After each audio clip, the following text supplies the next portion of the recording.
প্রথম ইনকামের টাকা আপনারা কি করবেন বা কি করতেছেন, আপনাদের কি প্ল্যান? প্রথম ইনকামের টাকা দিয়ে আমরা, আমাদের আশা আছে যে আমরা আমাদের এখানে মাদ্রাসা আছে, সেইখানে যত ছাত্র আছে, হুজুররা আছে, তাদের সাথে একবেলা খানা খাবো, এরকম আশা আছে। না গো মানব, হ্যাঁ, আমরা যা টাকাই পাই সেই টাকাগুলো দিয়ে আমরা এতিমখানার যে মাদ্রাসা, তাদের সাথে আমরা একবেলা খাবার খাবো এবং আহ, সেই টাকাগুলো দিয়ে কিন্তু সব কিছু করা হবে।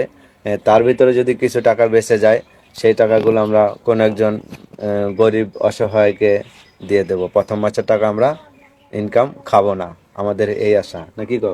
হ্যাঁ, আমাদের এই আশা যে আমরা কষ্ট করছি এতদিন, হ্যাঁ। কষ্টের ফল পাবো, সেই ফল দিয়ে ফার্স্ট এই কাজটা করব।